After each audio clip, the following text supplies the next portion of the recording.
morning, students. Hi, my name is Nalon Namju, and I will be taking your history classes for ISC.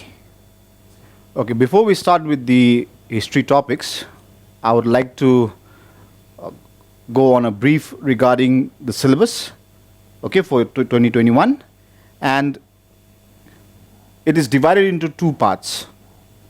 Paper 1, theory, which is for 3 hours, is for 80 marks, and paper 2, which is project work, which is for 20 marks. So I request all the students to take keen interest in your project work because it is going to help you overall in your history subject. Okay, now regarding paper 1, I would like to let you all know that part 1 consists 20 marks, which is compulsory short answer questions testing fundamental factual knowledge and understanding of the entire syllabus. So it's usually about 2 marks each, which is about 20 questions. So it is going to help you a lot overall if you see. Then we come to part 2, which is 60 marks, which are divided into 2 sections. One section is for the Indian history, and the second section is for Western history. So overall it is for 80 marks, and 20 marks is for your project work. So total 100 marks. So history as a subject, it's what I call, it's very, very easy, provided you have a bit of keen interest in it. Because as I think by now you all must have understood that whatever you all are studying at this point of time, especially in class 11 and 12, is actually what you have studied in your lower classes, especially class 8, 9, 10. So in the future also it will carry on. The same subjects, the same topics will carry on towards your college and towards your higher studies also. So it's just a matter of keen interest. And I'm here to make the subject more interesting with much more fun facts. So with this, we will now start with our first chapter, or our first topic, which is the non-allied movement. It's a very, very short chapter. As far as I know, most of you have done this particular topic in your class 10 ICSE or class 9. So it's going to be very, very easy. It's just a matter of refreshing your mind. Okay, so we're going to start with the chapter, which is a very, very short chapter, which I hope will help you in your future exams. Regarding the non-allied movement, what we know is that it all started after the end of the Second World War. It is this particular time when the world went through a major change, because new countries started getting independent. As a result of that, the whole scenario of the world changed. Now, if you look at the world pre-World War II, most of the countries were being ruled by major powers at that particular time, especially France, Germany, England. England by far had the most number of colonies all around the world, US of A. So in this way, when the World War II ended, suddenly those top powers lost their importance. And they were weak. As a result of that, many, many countries wanted independence. And what better example is there for us than India? So within the next 2 years of the World War II ending, India got independent.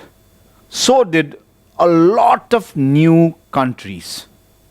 And at that particular time, these countries did not have the capacity, because they were left in such poverty that they could not sustain themselves. And as soon as the World War II ended, then came the Cold War. Now, Cold War, as you all know, is a war of nerves between the USSR and USA. One was a capitalist economy and one was a socialist economy. As a result of that, the world got divided into two blocks. Now, since these two were the only powers remaining in the world, because by that time France was devastated, Britain was devastated, Germany was devastated. So these only two countries were there. As a result of that, they started influencing the newly independent countries like NATO, North Atlantic Treaty Organization, and USSR through its policy like the Warsaw Pact, started influencing these countries to join either blocks. And at that particular time, certain countries and certain leaders did not want their newly independent countries to join either blocks. Prominent among them were Marshal Tito of Yugoslavia. Now today, if you search Yugoslavia in a world map, you might not find it, because Yugoslavia as a country is not there anymore. It has disintegrated into many, many new countries like Serbia, Bosnia-Herzegovina, Kosovo, and many, many other countries. So General Tito was one pioneer of the third bloc, which wanted to remain neutral. And among them was our first Prime Minister, Jawaharlal Nehru, Pandit Jawaharlal Nehru also, and with him we had Nasir of Egypt, President Nasir of Egypt, and President Sukarno of Indonesia. So these four were the pioneers of the third bloc, the neutral bloc. Neither here or neither there. And as a result of that, many, many other countries, newly independent countries, came to this particular third bloc. And that is how this whole thing called NAM or Non-Allied Movement started. The world was a very, very dangerous place at that particular time, during the 1940s and the 50s. Because US and Russia wanted to influence the whole world.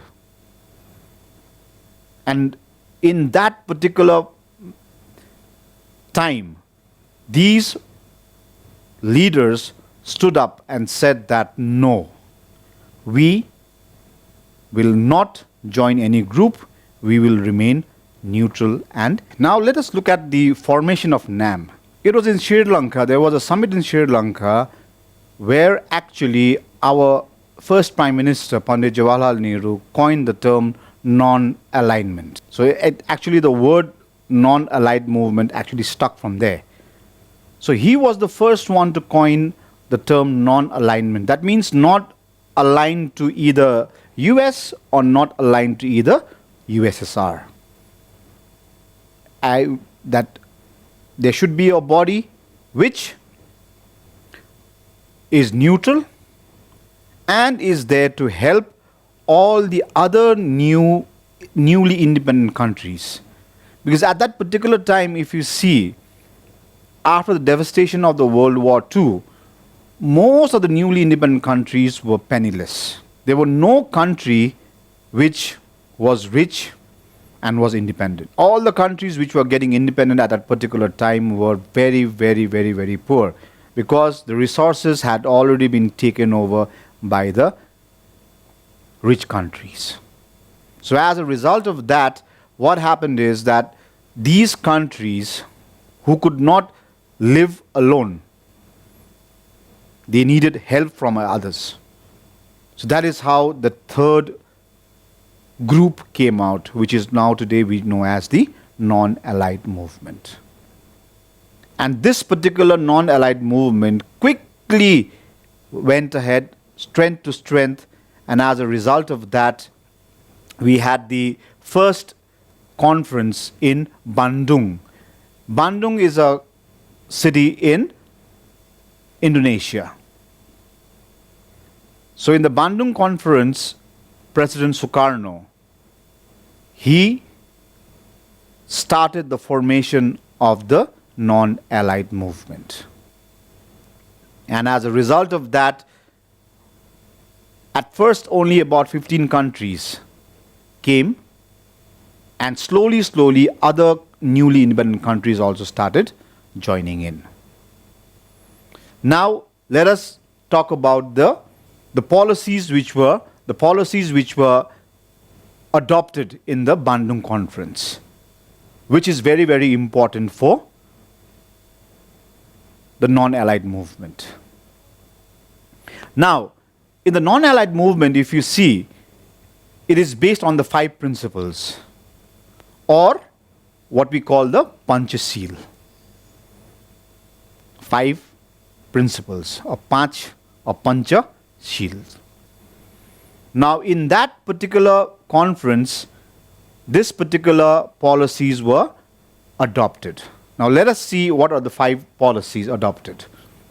Number 1, mutual respect for each other's territorial integrity. Now, when we talk about territorial integrity, that means that I respect your boundary, you also please respect my boundary. Because since most of the countries were newly independent countries, so in life also, if you see, a lot of tension happens with your neighbors, isn't it? It is all due to the boundary of the land. In many cases, we find that there are tensions, even in your family itself. Because of one small boundary, there are a lot of family tensions. So imagine a country, a newly independent country. So the main thing what the leaders at that particular conference said that, okay, first and foremost, we should respect each other's boundaries. And when we respect each other's boundaries, automatically the tension will decrease. Okay, now the second thing is mutual non-aggression. Mutual non-aggression means that if something makes you angry, it makes a country angry, mutually you talk to that other country without aggression. Let's sit, let's talk it out.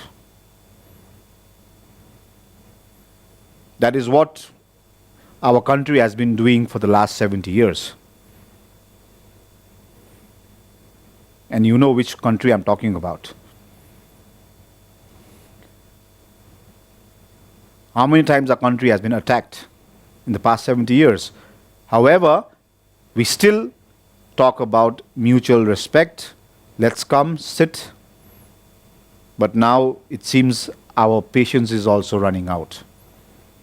But one of the main 5 principles of the non-allied movement was mutual non-aggression. Okay, now, thirdly, mutual non-interference in domestic affairs. Now, let's take the example of your own house. If something happens in your house and if your neighbors, they actively come and they try to interfere, will you be happy? No. The same thing goes with countries also. Domestic matters, internal matters, let it remain with that country. Don't interfere. In other words, the famous saying, live and let live. Now, as a result of that, what happens is the tension completely stops. If you don't interfere in others' matters, so ultimately what happens? The problem, whatever is there, it will remain with that particular family. And as a result of that, or that particular country. And if you don't interfere, things, 50% of the problem is solved. Then comes equality and mutual benefit. Equality means that, see, when the colonial countries came to these countries like India, Indonesia, all these countries, Egypt, they never treated the citizens of that particular colony as equals. So still today we have that awe.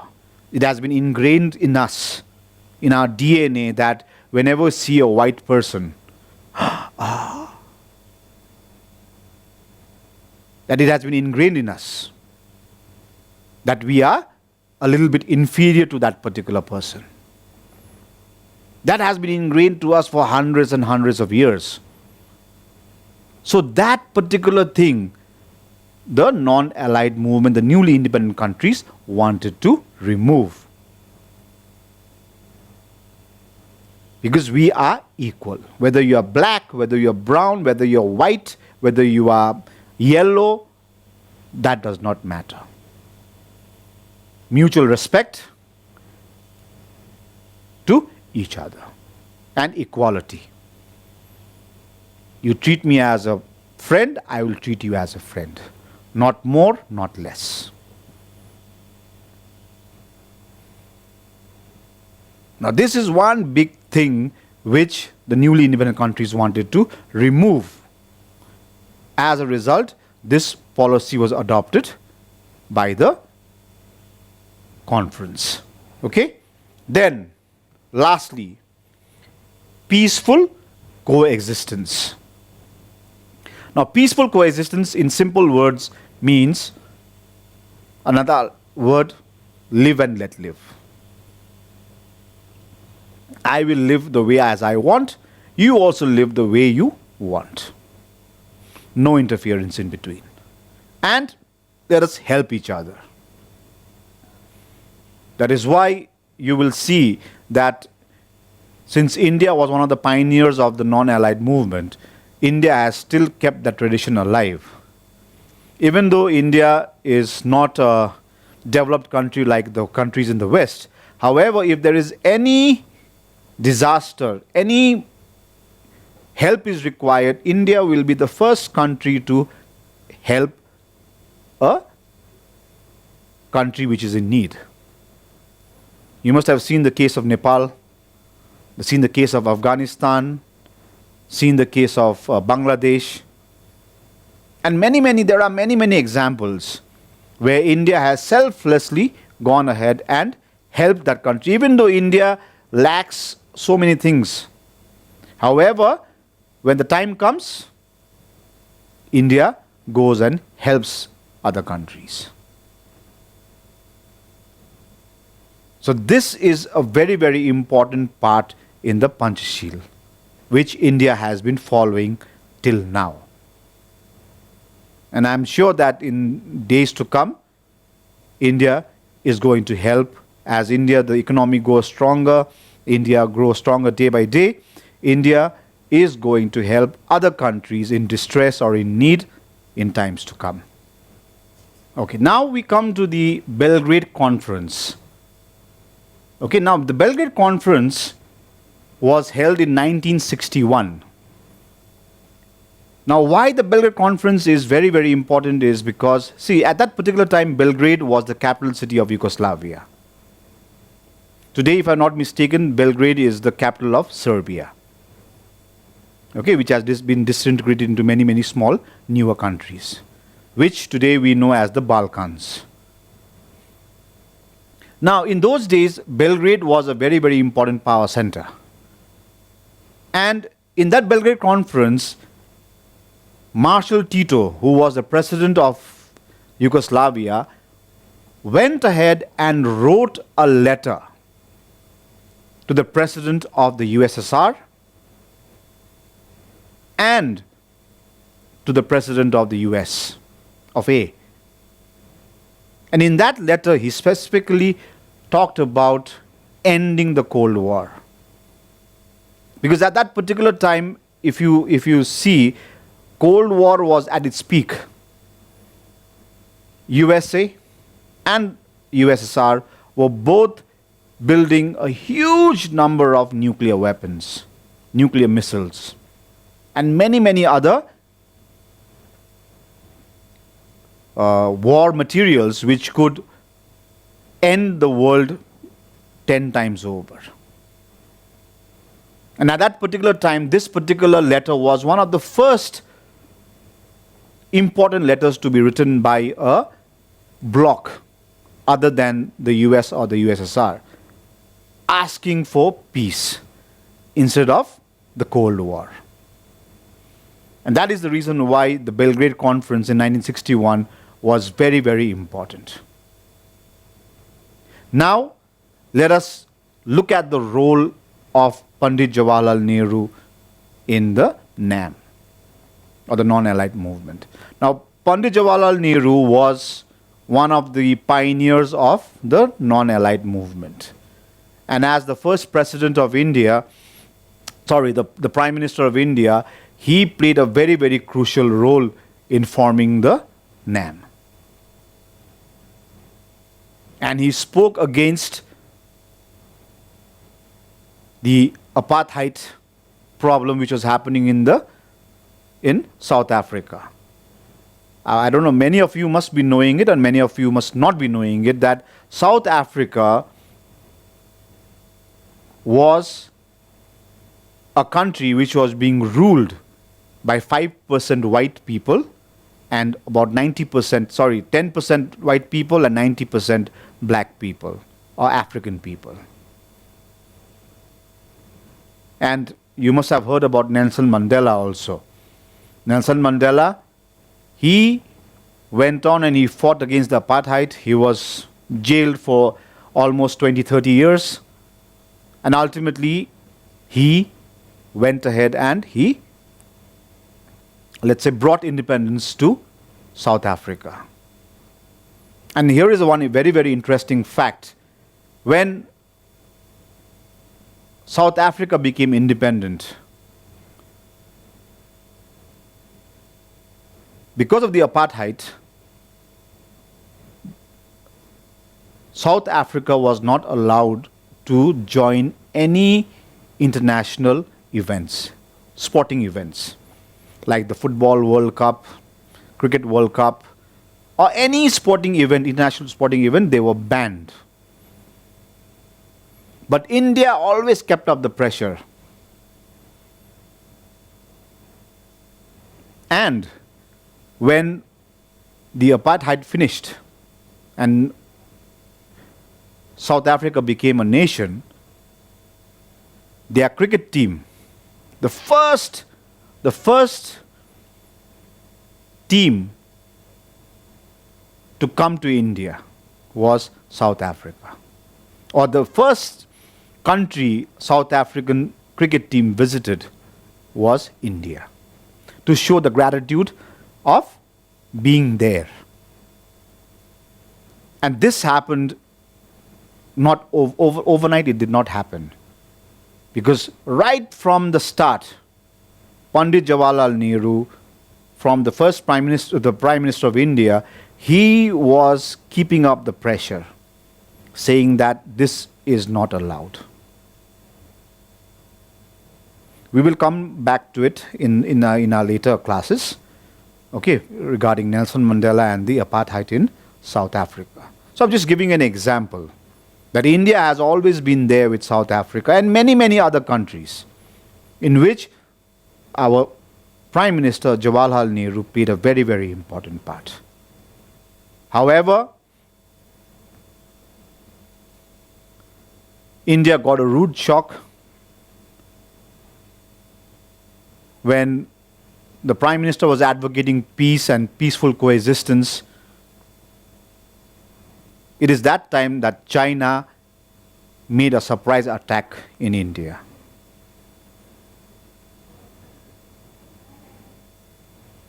The Prime Minister, in his dreams, never thought about China attacking India.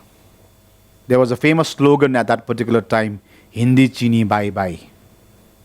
Hindi Chini bye bye bye bye. But China had a very sinister plan, and as a result of that, there was an aggression in Arunachal Pradesh, Sikkim, and in Ladakh, and which we know as the Sino-Indian conflict of 1962, which we are going to learn in the next few classes. And it is said that because of that shock, a year later or 2 years later, Prime Minister Jawaharlal Nehru also passed away. So he tried his level best, but certain things are out of one's hand. So I'm just giving you a brief regarding the role of Jawaharlal Nehru which he played in the non-allied movement. Okay? Now, in 1990,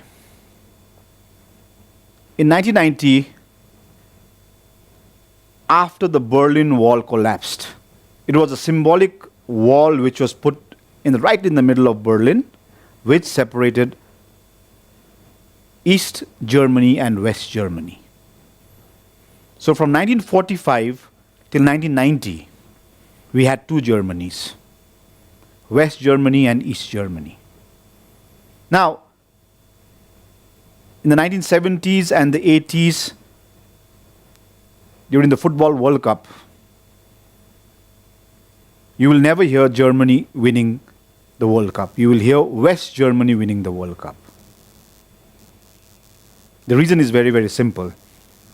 East Germany was being administered by the Russians or the communists, whereas West Germany was being run by the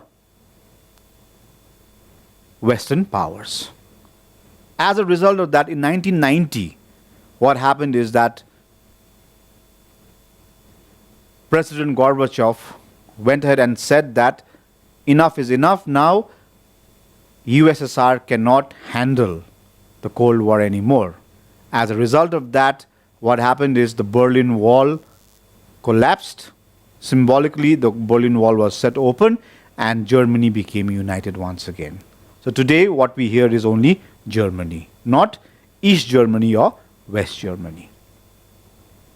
So if you look at the World Cup history, those people who are interested in football, you will see till 1990, you will hear about West Germany. Lothar Matthäus, all these people winning the World Cup. Okay, it was not Germany, it was West Germany. And 1990, now as soon as the Cold War came to an end, the importance of NAM also slowly started declining. For a person to survive, or for an organization to survive, you have to keep on developing. You have to be dynamic. Otherwise, that organization or that person or that idea will simply vanish. So the same problem NAM faced after the end of the Cold War. Because now there were no two blocks. There's only one superpower left at this point of time, which is the US of A. And the importance of NAM has now slowly decreased. However, NAM has more than 120 members at this point of time, at present. And as far as I know, it is Raul Castro who is the president of NAM at this point of time. So slowly NAM also is changing. It has to change, otherwise it will completely go bust or it will vanish in the future. So NAM has been not only diversifying in other fields, but the future of NAM is now slowly being changed, and the vision also is being changed at this point of time. So let us see in the future if NAM survives or not. Now this is, I'm giving the history of NAM in a very, very brief time also, okay. As a result of that, now you must have got your textbooks by this time. So please go through NAM. And I hope this particular class, the first class which we had, has helped you in understanding NAM in a better way. So thank you very much. See you next time.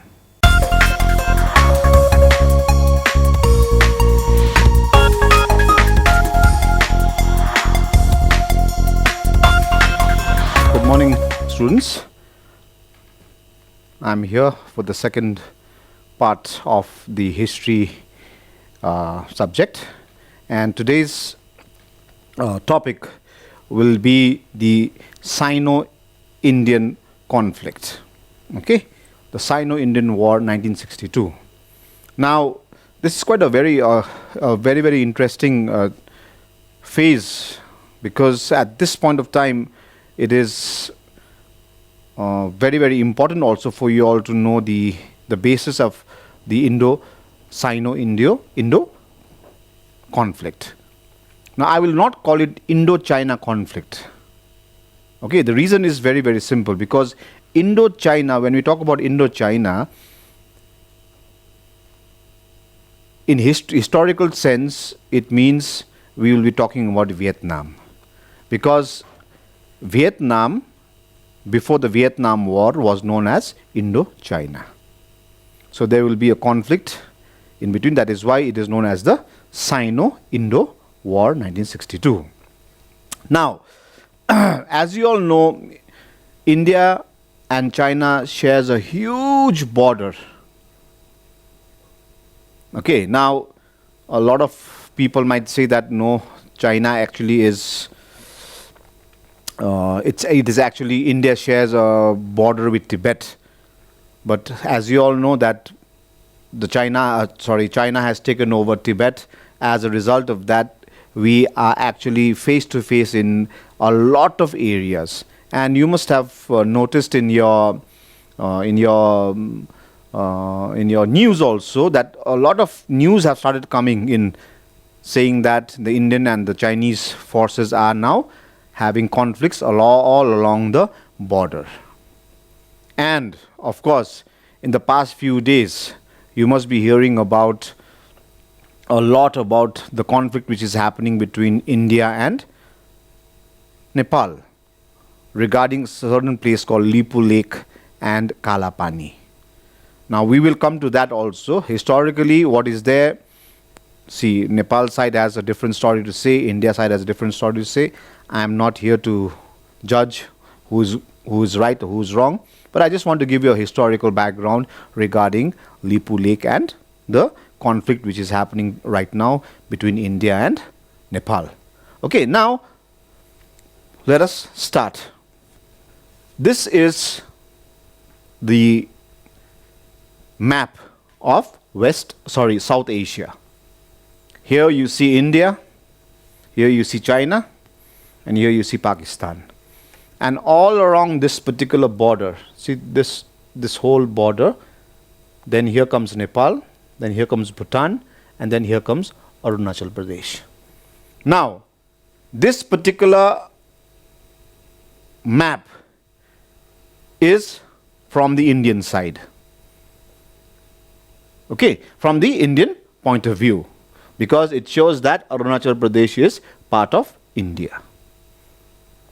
I will show you another map which says that Arunachal Pradesh is part of China. So if you look at the Chinese side, you will see that Arunachal Pradesh belongs to China. Okay, even though technically it belongs to India at this point of time.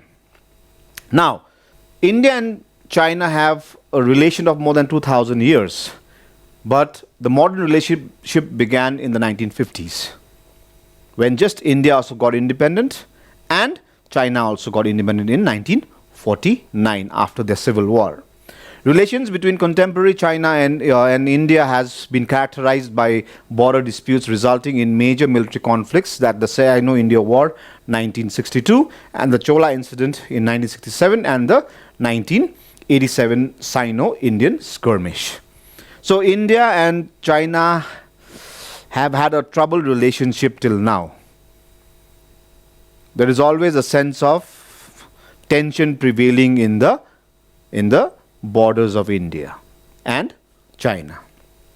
The McMahon line draws the boundary of both countries. Now, before India was independent or China was independent, what happened is the British had gone ahead, and there was a person called McMahon.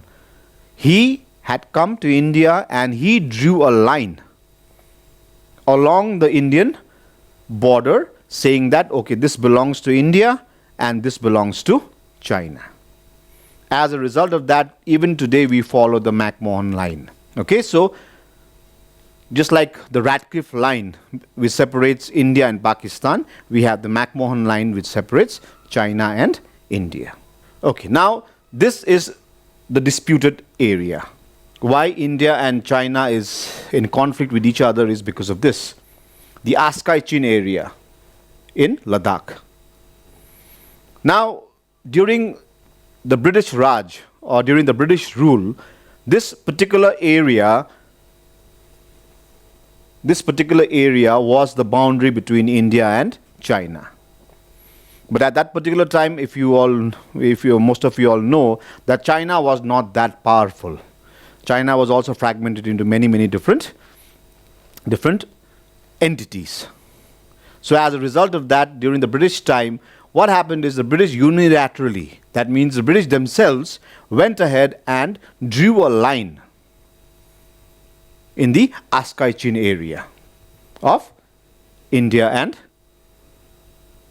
China. Okay?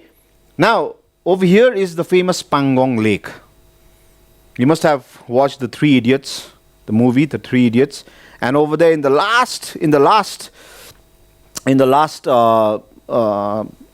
leg, you will see the hero flying a motorized plane in a lake. Isn't it a blue lake? That is the Pangong Lake. And the Pangong Lake sits right in the middle, right somewhere over here. Okay, the Pangong Lake sits right over there. So around 1/4 of the Pangong Lake belongs to India, and the remaining 1/3 or the 3/4 belongs to China. And that is the status quo at this point of time. Then we come down. Okay, then we come down. This is the disputed border. All along this, and that thing the incident or the place, the Lipu Lake, all these things which we are talking about is somewhere over here. It's here.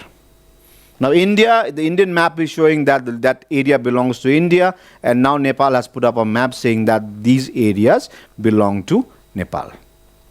Now whoever is right, we will come to know in later times. Okay, then as we go down, we come to Sikkim. We come down to Sikkim.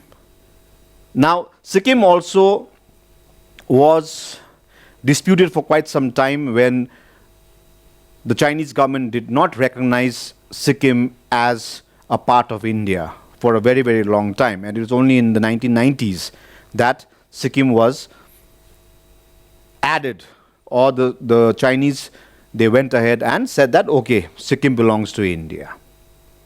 However, in the Nathula border there is a huge army presence. Some of you must have been to the border and you must have seen that for yourselves, that whole area is full of army people. Okay, then we come down to this particular place.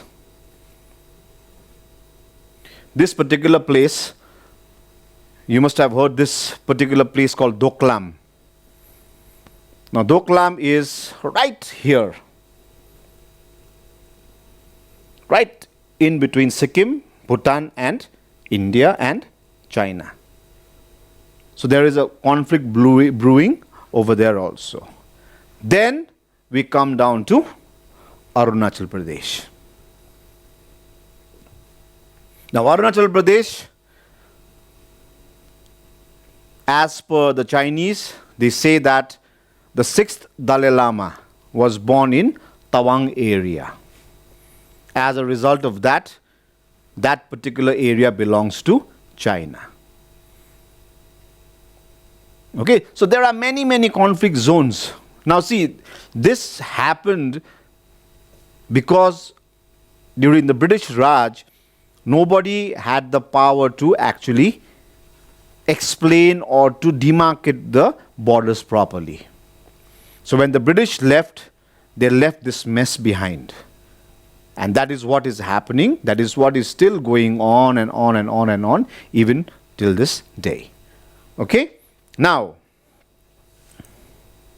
see, Askaichen, it was administered by China as part of the Hotan County, which lies in the southwestern part of the Hotan Prefecture in Xinjiang Autonomous Region, but is also claimed by India as part of the Ladakh district of the state of Jammu and Kashmir. Now, at this point of time, as you all know, now Ladakh has become a union territory and Jammu and Kashmir also has become a union territory. Okay? Then the Askaichen covers an area of about 37,244 square kilometers, and the area is largely a vast altitude, a high altitude desert. So very few people live in that area. The Chinese National Highway 219 runs along the Askaichen, connecting Lazi and Xinjiang in Tibet Autonomous Region.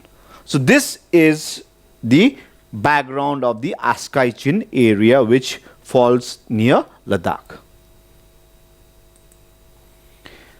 Now, the Johnson Line in 1865 put Askaichen in Kashmir when the China did not have control of Xinjiang. So the line was never presented to the Chinese. So it was a unilateral decision by the British, one way. Okay, the Chinese were never informed of that. In 1899, according to the McCartney-MacDonald line, British put Askaichen as China's part and forwarded a note towards China, but the government did not respond. The British took this as Chinese eloquence. Although no official boundary had ever been negotiated, China believed that this had been accepted boundary. Upon independence in 1947, the government of India used the Johnson Line as the basis of the official boundary west, but China showed the 179-kilometer road on their map in India claimed Askaichen. So, India got independent in 1947. China got independent in 1949 after a huge civil war. And then the conflict started, because till then there was no negotiated boundary at that particular time. The Indians believed that, okay, this is the line, whereas the Chinese also believed that this is the line. As a result, that conflict started in the Askaichen area. Then, now we come down to Arunachal Pradesh on the northeastern side of India. It is the largest state among the northeastern states and commonly known as the Seven Sister States. China claims the northern part of the state as part of the Tibet Autonomous Region. NEFA, or the Northeast Frontier Agency, was created in 1955, and re-emergence of the issue was a major cause of the Sino-Indian War of 1962. Now, in those days, when India got independent, there were no states like Mizoram, Nagaland, Manipur. That whole area was known as NEFA, or Northeast Frontier Province. And the capital was Guwahati in Assam.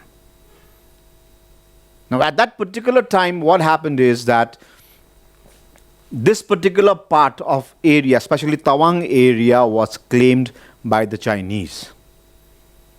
Because like I said, the 6th Dalai Lama happened to be born in that particular area.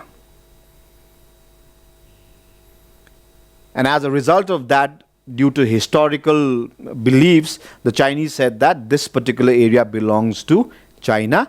As a result of actually that only, the Indian and the Indian-Chinese war actually started in 1962, because there were border skirmishes between the Chinese and the Indian forces. Okay, now this is the map of Arunachal Pradesh from the Chinese side.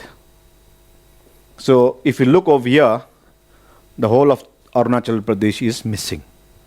So if you are a student of history, you must realize that you have to see things from all angles. Okay? Because I will not say that the correct part is what India shows, or the correct part is what China shows.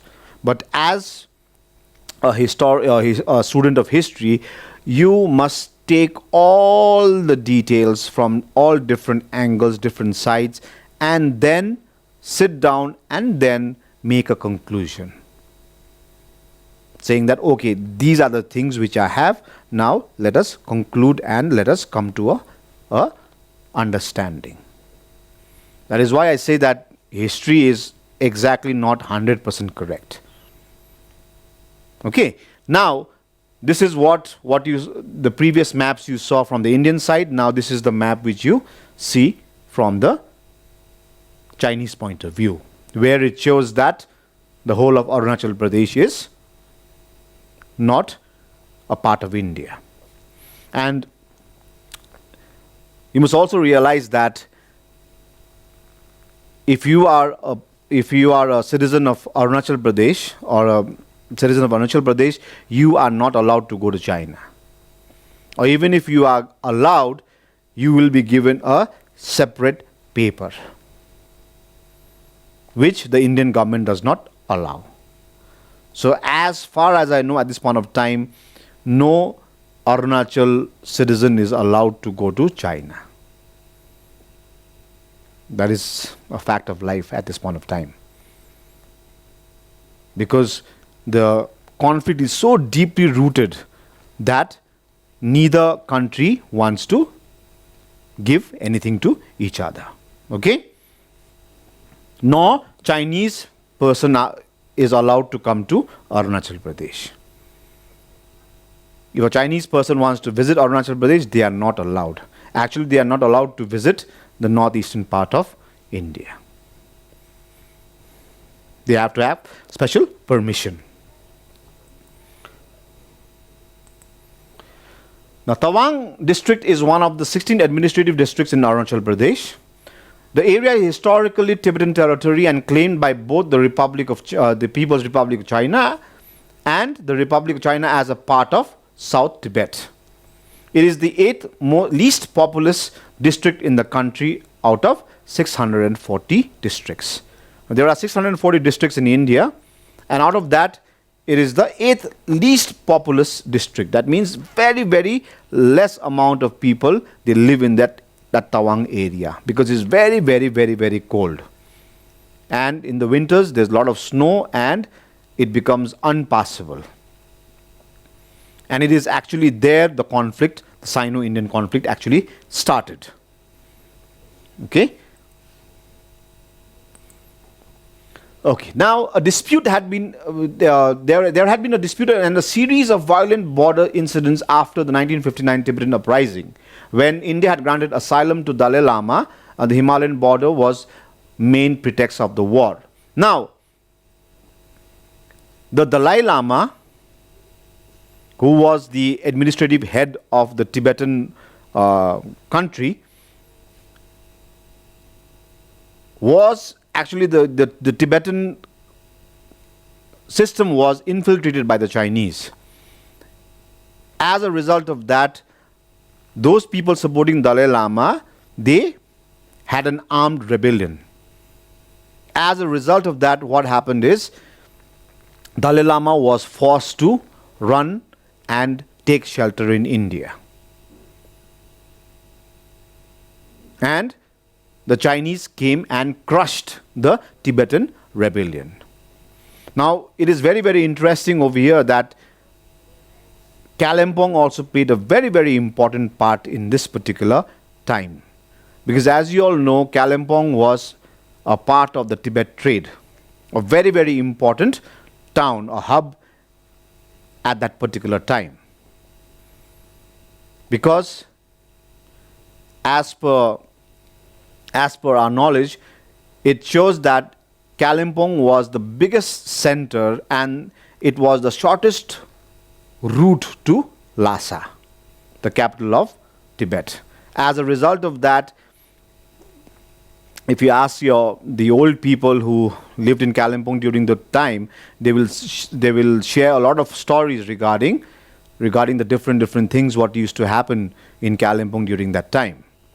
And it is during this time that Jawaharlal Nehru, our Prime Minister, came to Kalimpong and delivered a speech in Mela ground. That is, our side of that particular place is known as Nehru Manch, because it is actually over there that Jawaharlal Nehru came and he went up to that building, and that building was constructed for Nehru.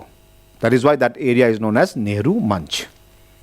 And it is from there he gave a speech saying that Kalimpong is a nest of spies. Because at that time the conflict was such that it was brewing up, that you had the CIA, you had Mossad, you had all the different intelligence people from all different parts of the world converging in Kalimpong. Because they wanted to know what was happening in Tibet. And of course there was a lot of spies also working for China or against China. It was just before the Sino-Indian War. That is why it is a very, very famous quote saying that Kalimpong is a nest of spies. Because Jawaharlal Nehru knew that there are many intelligence departments from different countries who had actually set up shop in Kalimpong, and they were monitoring the situation in what was happening in Tibet.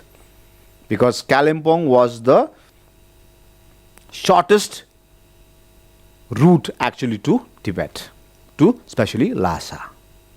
So, India initiated a forward policy in which it placed outposts along the border, including several north of the McMahon line and eastern portion of the line of actual control. Now, there are two types of lines in India. One is called the line of control, which divides Pakistan occupied Kashmir and Indian Kashmir. And there is one which is called the line of actual control, which divides India and China. So what did India do is that India went ahead and put a post along the line of actual control, or maybe a little bit inside the line of control, to outmaneuver the Chinese personnels or Chinese army. As a result of that, what happened is the Chinese launched simultaneous offenses in Ladakh and across the McMahon line, and the war ended with the Chinese declared a ceasefire in 20th November 1962. So I think there was 2 months of conflict, and in that around 2,000 to 3,000 people or soldiers lost their lives, and many thousands were wounded and later were killed because of improper medical attention. So the Chinese went ahead and actually, it is in some quarters they say that the Chinese actually defeated the Indian forces, because the Indians were only about 20,000 soldiers, whereas on the Chinese side there were about 80,000 to 90,000 soldiers. As a result of that, some people say that India lost the Indo-China War or the Sino-India War. At this particular time, Jawaharlal Nehru also did not expect till the last moment that the Chinese will attack India. Because at that particular time, like I said in the last class, Jawaharlal Nehru was deeply involved in the non-allied movement. As a result, he was actually putting forward this notion called peaceful coexistence, and the famous quote saying Hindi Chini bye bye, bye bye. However, the Chinese had other plans and they attacked India, and a lot of some part of India was actually taken over the Chinese, and still today the Chinese, they claim and they still have troops in certain parts of the Indian territory which has been claimed by the Indians. And it is over there that this particular thing, which the conflict between India and Nepal comes, Lipu Lake. Now Lipu Lake is a tri-junction between Nepal, India and China. And it is said that what Nepal claims is that Indians asked the Nepal government that whether they can put some troops in that particular area so that they can stop any Chinese invasion from that area. That is what Nepal claims. Whereas the Indian side, they claim a bit different. And now let us see what will happen. I exactly do not know, but that is the historical point of view. It is during the Sino-Indian War that a part of the Indian army was kept in that particular area. And till today, that area, you have the ITBP, the Indian police, they still remaining in that particular area called Lipu Lake.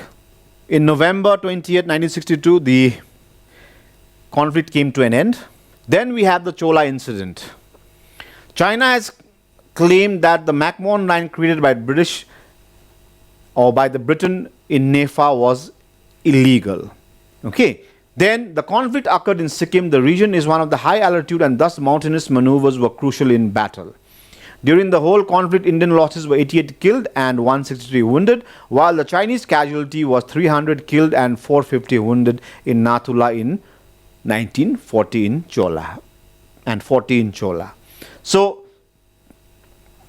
this is a few years after the Sino-Indian War, when there was a conflict in Nathula, and as a result what happened is that there was fierce fighting, and at that particular time Sikkim was still a kingdom, a separate kingdom. It was not part of India.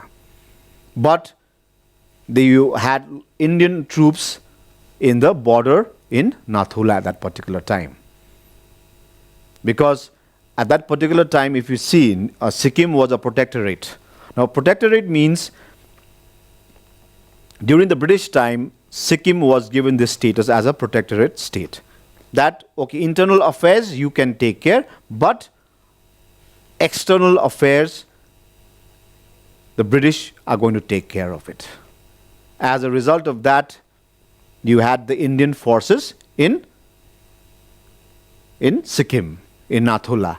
And there was an incident, and as a result of that, there was a huge clash. And as a result of that, this particular incident happened. Now, these type of incidents are happening in regular intervals in the past few years. It has not been a violent incident as of such, but the incidents are increasing. So I hope I have given you a general view of the Sino-Indo conflict of 1962, and I hope it was helpful for you. Now you can check your textbooks and get more information regarding it. Okay? So till then, thank you very much and have a good day. Thank you.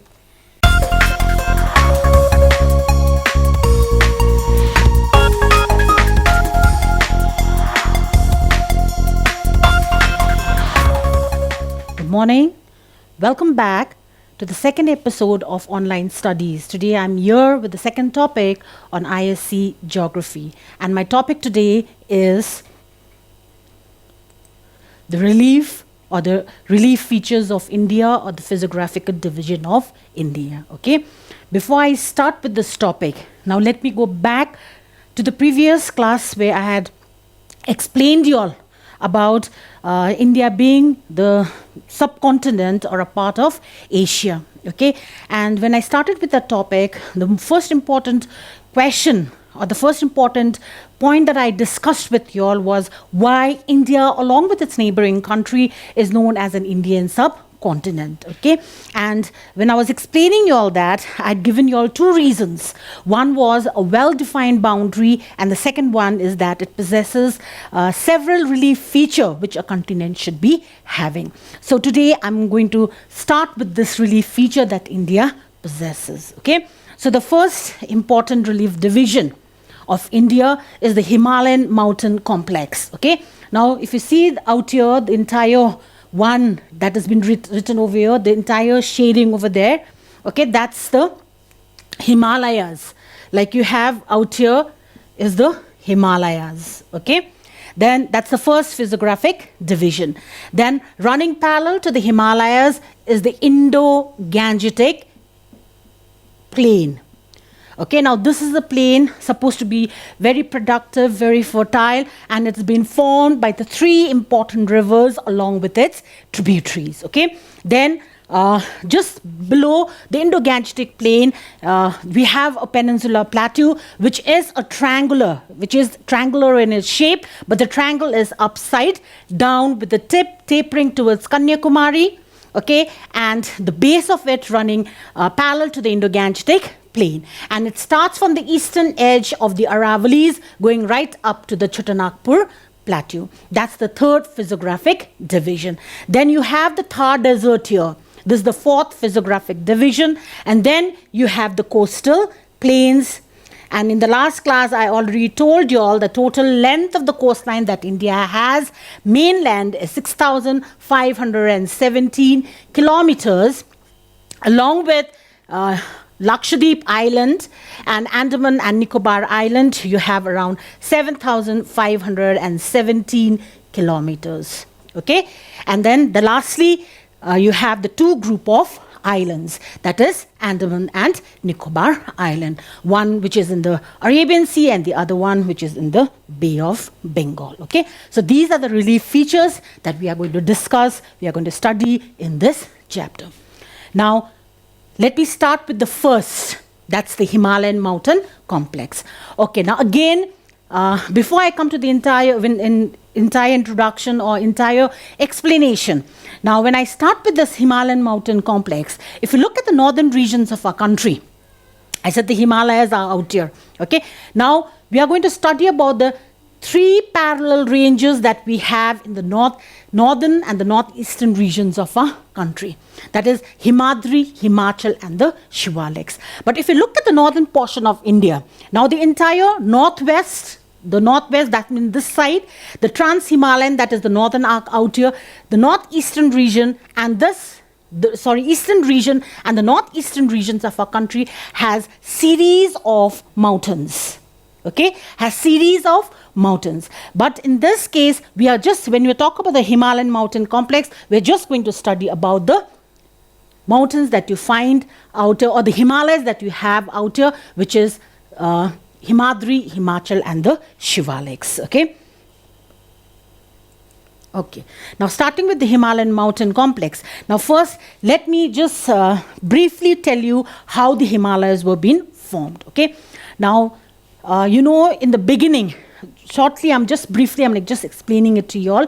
In the beginning, Earth was a solid landmass. Okay. And that solid landmass was known as the Pangaea. Earth was a solid landmass, and that was known as the Pangaea. Okay. Now, later on, the solid Earth, that the land masses that we had, was split into two by a sea called the Tethys Sea. To the north was the Angara land, and to the south was the Gondwana land, and in between was the Tethys Sea. Around 70 million years ago, the sediments that got deposited in the beds of the Tethys Sea, okay, due to compression, due to forces that was been acting from the Angara land and the Gondwana land, okay, this sediments that got deposited in the bed of the Tethys Sea raised up, forming series of folds. And before that, let me just tell you, if you look at the southern part of India was a part of the Gondwana land. Okay, and then this area where you have the Tethys Sea, Indo-Gangetic plains that you have here was a part of the Tethys Sea. So sediments that got deposited out here. In some parts where you have in India, although the part of the Tethys Sea out here, the sediments that got deposited out here raised up, forming series of folds. And that series of folds later on led to the formation of the Himalayas. That's just a general, explanation in brief about the formation of the Himalayas. Okay. So now we are going to start with the Himalayan mountain complex. Now if we look at the Himalayan mountain complex, the shading, all this shaded portion is the stretch of the Himalayas. Okay, so the total length of the Himalaya is 2,400 kilometers. Okay, and that is from the Indus River here to Brahmaputra here. That's the extension of the Himalayas. Okay, or in other words, you can say Nanga Parbat out here. Okay, starting from this peak called Nanga Parbat out here to Namcha Barua out here is the extension of the Himalayas. Or we can say western limit of the Himalaya is Nanga Parbat and the eastern limit of the Himalaya is Namcha Barua. That means the Himalayas extends from this Nanga Parbat from here to Namcha Barua. That's the extension of the Himalayas. Now average width of the Himalaya is 400 kilometers to 160 kilometers. That means the width, okay, of this Himalayas on an average is 400 to 160 kilometers, which means that in certain areas it is more than 500, 600 kilometers, and in certain areas it is narrow, sometimes less than 100 kilometers. But on an average, you have around 400 to 160 kilometers. And this entire stretch of the Himalayas is further divided into Himadri, Himachal, and the Shivaliks. Okay. So the first one is called the Greater Himalayas, which is also, now we are talking about the three division, which is very important, which is a part of your syllabus. So the first one is known as the Greater Himalayas, which is also known as Inner Himalayas, and it is also known as Himadri. It's very important for you all to know the alternative terms. Okay.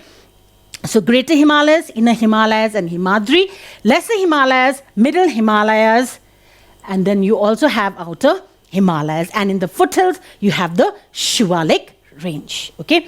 Now when you talk about these three parallel ranges of the Himalayas, importance of these three parallel ranges of the Himalayas are very, very important.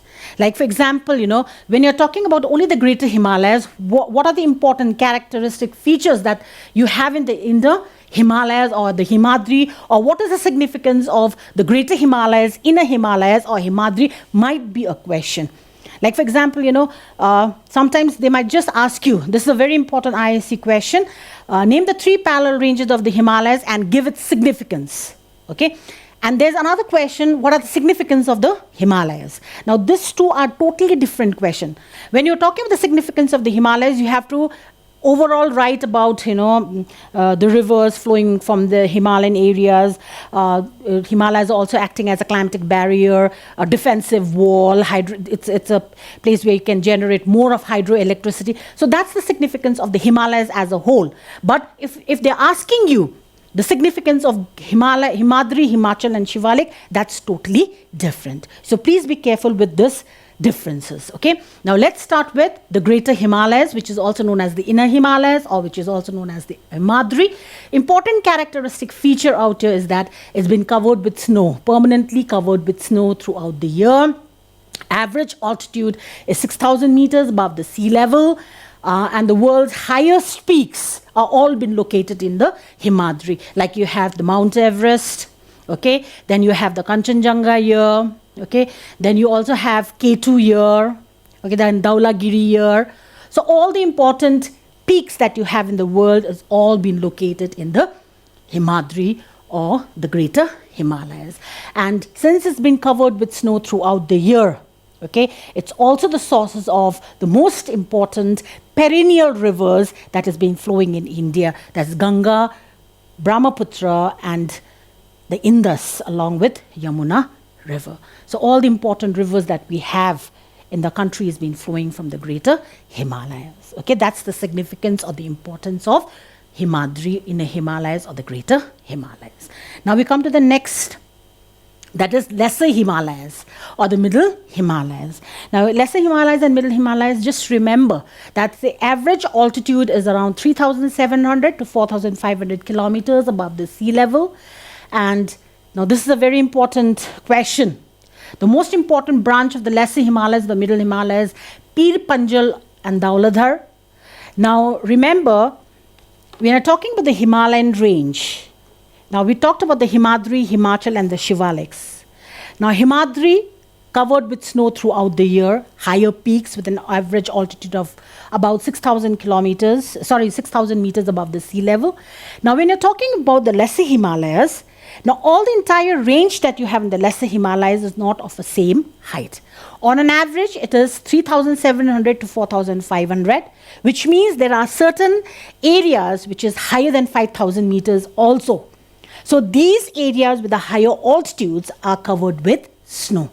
Okay, so there are certain areas which has been covered with snow, and these areas which has been covered with snow also has the sources of the perennial rivers. Okay, then another important thing that you have to remember is that most of the religious center that we have in India, like Amarnath, Badrinath, Kedarnath, most of them are located in this area. Okay, in the middle Himalayas or the lesser Himalayas.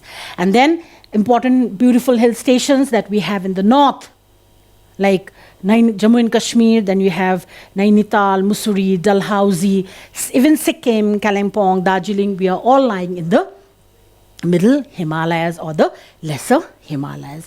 And since this area is very, very important center for tourism, okay, many important adventurous sports like, trekking, bungee jumping, paragliding, trekking, all these are important sports that attracts people not only from India, from all different parts of the world. So that's the significance of the lesser Himalayas or the middle Himalayas. Okay. Now we come to the third, that is the outer Himalayas or the Shivaliks. Now we've always, I think, more than outer Himalayas, I think we are familiar with the word Shivaliks. Shivalik means the foothills of the Himalayas. Okay. Now the average altitude outer is 900 to 1200. Sorry, it's not kilometers. Okay, this is meters. Okay, above the sea level, and the width is around 10 to 15 kilometers. And one of the most important significant feature of this outer Himalayas of the Shivalik is that it is known for longitudinal valleys. Okay, and these longitudinal valleys are known as dunes and dooars.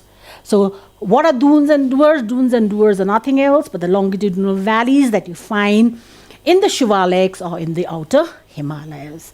Towards the west, okay, it's known as the dunes, and towards the east, it is known as the dooars. Like you have the plains of Dooars, neighboring area with Bhutan, okay, that's dooars, and dunes you have Dehradun and Patli Dun, and all this are the examples of this longitudinal valleys.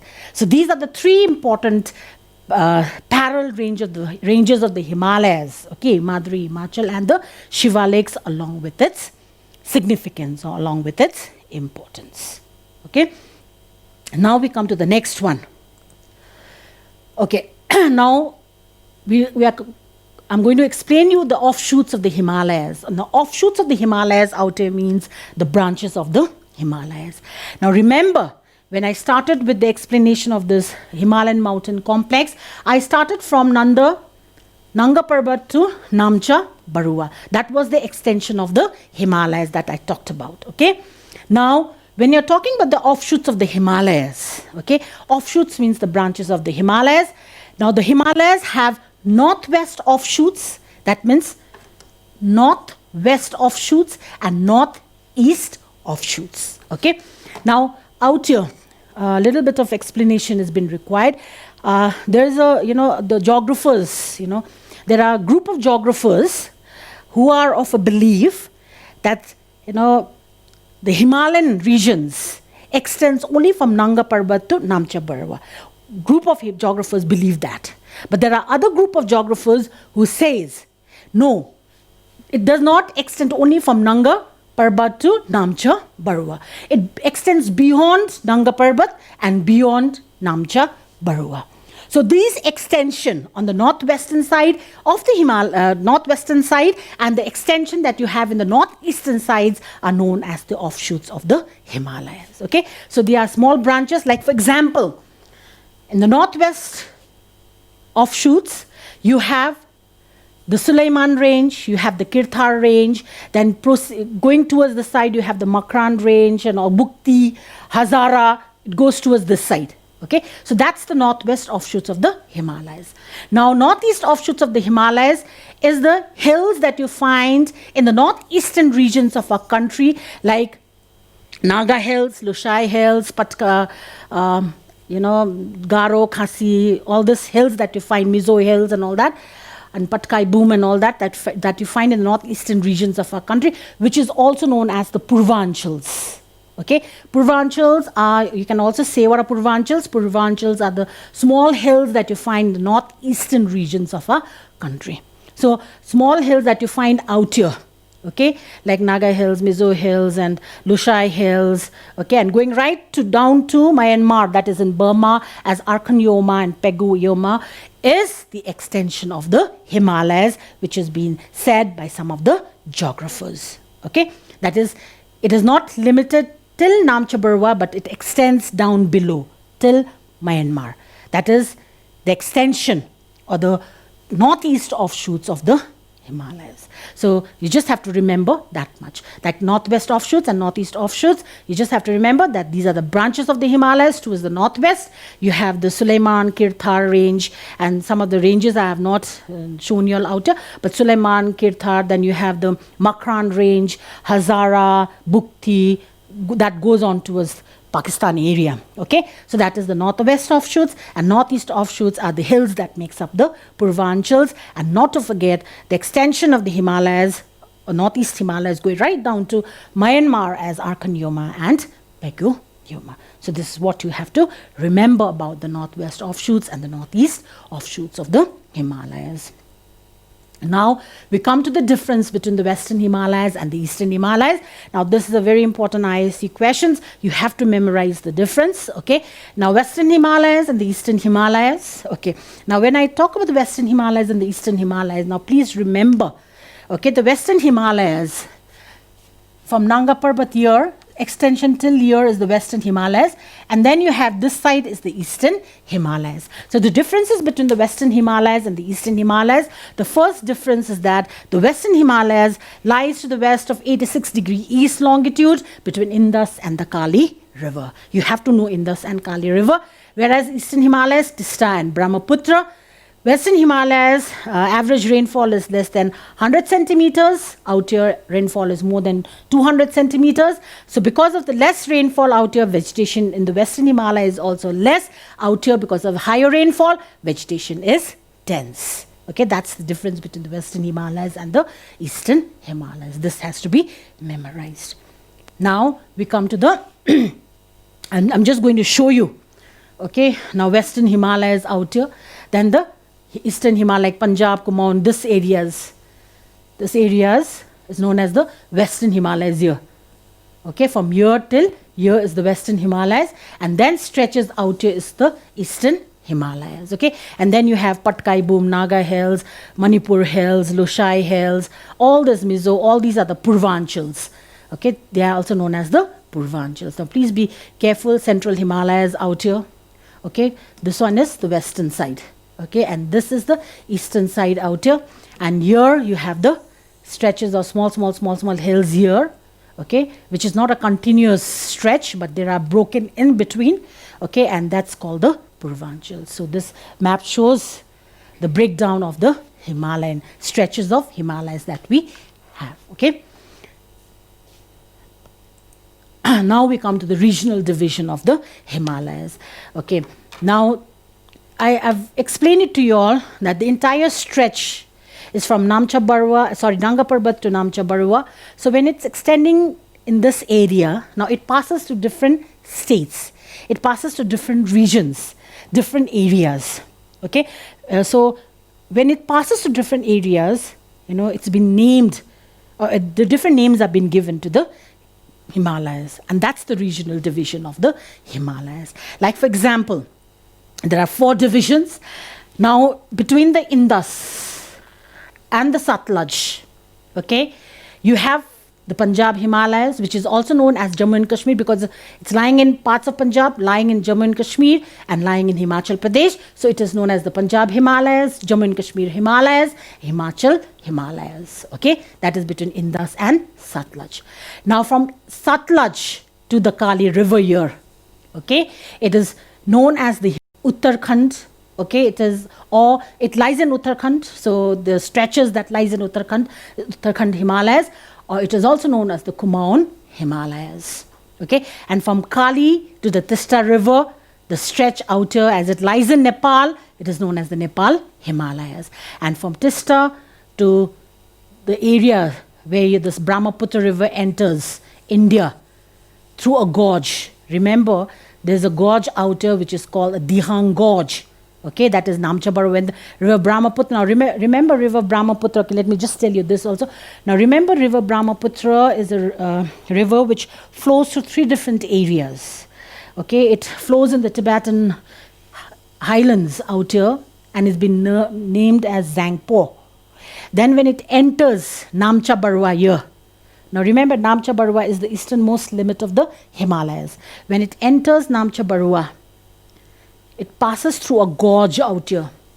And this gorge out here is called the Dihang Gorge. Okay. So from this Tista to this gorge that has been formed by this river Brahmaputra, the stretches of this Himalaya is called the Assam Himalayas. Okay. So that's the 4 regional division of the Himalayas. Okay. And one more thing that I would like to tell you all, when you're talking about the extension of the Himalayas, okay. Now in the beginning I told you from Nanga Parbat to Namcha Barwa. Okay, that's the extension, western limit and the eastern limit of the Himalayas. Now, beside this, okay, another important thing that you have to remember is that Himalayas also extends from Indus Gorge to the Dihang Gorge, which means that area where River Indus, the Nanga Parbat area, towards the Namcha Barwa. Same extension limit, but there are different, like Nanga Parbat to Namcha Barwa, okay, from Indus River to Brahmaputra River, okay, and from Indus Gorge to the Dihang Gorge, that is the extension of the Himalayas. Okay, so we finished with the regional division of the Himalayas. Now you come to the next and the last portion of this first relief feature, and that's the significance of the Himalayas. Okay, now when you start with the significance of the Himalayas, I've already told you all that significance of the Himalayas is totally different with the significance of the 3 parallel ranges of the Himalayas. Now when you're talking about this significance or the importance of the Himalayas, we are going to include everything. But in the previous topic, when I told you about Himadri, Himachal and Shivaliks and the significance or the importance, I just explained you all about the significance of Himadri, Himachal and the Shivaliks. That's totally different and this is totally different. Okay. Now the first important significance of the importance or why Himalayas are very, very important is that it acts as a climatic influencer. Or in other words, it has an effect on the climate of a country. Or it is also known as a perfect climatic barrier or a perfect climatic divide. Okay. Now, why it is acting as a climatic barrier or a perfect climatic divide is, remember, you have the presence of the Himalayas here with Himadri, Himachal and the Shivaliks. Okay. Now, what happens is, now this presence of the Himalayas out here that we have is acting as a barrier. Okay. Why it is acting as a barrier is because now, you know, if you look at the world map, now Asia, places like, you know, in Siberian region or in the Arctic circles, there are places like Verkhoyansk and all that, where the climate is very, very, the temperature is very, very low. Okay. So from those areas, Arctic regions and Siberian regions, the cold winds are coming or the cold winds are being blowing. Okay. So those cold winds which is being blowing has been stopped by the presence of the Himalayas. So Himalayas acting as a barrier and it's stopping the cold wind. Understood? Now, if the Himalayas had not been there, if this Himalayas had not been there, this cold wind would have entered India and would have made India very, very cold. But the presence of this Himalayas outer is acting as a barrier and stopping the cold wind from entering the Indian subcontinent. Okay, so that is why it is acting as a climatic barrier. Now, beside this, now one thing that you have to remember is that, now remember India has been greatly affected by the monsoon. Okay, that is southwest monsoon. Now remember, the southwest monsoon originates in the waters of the Indian Ocean. Okay, now this wind blowing from the waters of the Indian Ocean, attracting the wind from the Bay of Bengal and attracting the wind from the Arabian Sea, makes its direction towards the southwest and then starts giving rainfall to the Indian subcontinent. Understood? Now what happens is, now if this Himalayas had not been there, the wind which originates carrying moisture from the waters enters the land, gives rainfall to the country, and if the Himalayas had not been there, then most of the wind which is carrying moisture would have given less amount of rainfall to India, and the maximum amount of rainfall would have gone to central part of Asia. Central Asia. But the presence of the Himalayas is stopping. This is acting as a wall, acting as a barrier. So it is stopping the wind which is carrying moisture to go to other parts of Asia. So this is how it is acting as a climatic barrier, or this is how it affects the climate of the Indian subcontinent, or it is acting as a perfect climatic divide. Okay. Now, second one is it acts as a defensive wall. Okay. Now, since you have a great wall over there, now this wall is protecting the country from the invaders. Otherwise, if the Himalayas had not been there, then you would see the invaders, you would see the soldiers crossing the border areas and have been entering our country. So this is acting as a barrier. Now, another important thing is that it is also the source of rivers. I've already told you, in the Himadri region, which has been covered with snow, okay, important sources of the rivers, because important glaciers are being present there. Like you have glaciers like Gangotri Glacier, Yamunotri Glacier, okay. So from this glacier areas, important rivers are being flowing, like Ganga River, you have Yamuna River, okay. You have rivers like Brahmaputra and all those flowing from these areas, okay, which is perennial in its nature, and that is supplying water to the entire country, okay. Now, beside the source of the river, it also brings fertile soils. Now, how it brings fertile soil is that, remember, the river is being flowing from a higher altitude, from the Himalayan areas, and it's a continuous flow of water. Okay. Now, when these rivers are being flowing from a higher altitude, the rate of erosion is there. Materials are getting carried away. So, small stones, pebbles, sand, silt particles are being carried by the rivers. Okay. And then these rivers are bringing it down to the plains, converting the plains into a very fertile tract of land. So it also brings fertility or it also makes the soil very, very fertile, or brings fertile soil down hills. Okay. The next one is it's important area for the generation of hydroelectricity. Now, the Himalayan areas have a great potential for the generation of hydroelectricity. Now, why is because now the Himalayan areas, first of all, the flow of water is very high. The speed in which the river is being flowing is very high. And secondly, since because of, the steep lands that has been there, okay, the terrain is rocky and steep, and, because of this, there is a formation of waterfalls. A natural formation of the waterfalls are being present there. So wherever you have the presence of the waterfalls, there is a great potential for the generation of hydroelectricity. You don't have to construct dams and all that, and artificial generation is not required. You already have the presence of the waterfall where the water has been flowing down with great force, with great velocity, which helps the turbine to move and helps the water to produce electricity. Now, beside this, the Himalayan areas are also important for forest wealth. Why is because these are located in the higher altitude regions, okay, and most of the forest areas are not being exploited. Because of the higher altitude, it is not possible for the people to penetrate inside the forest area. So these areas have rich resources.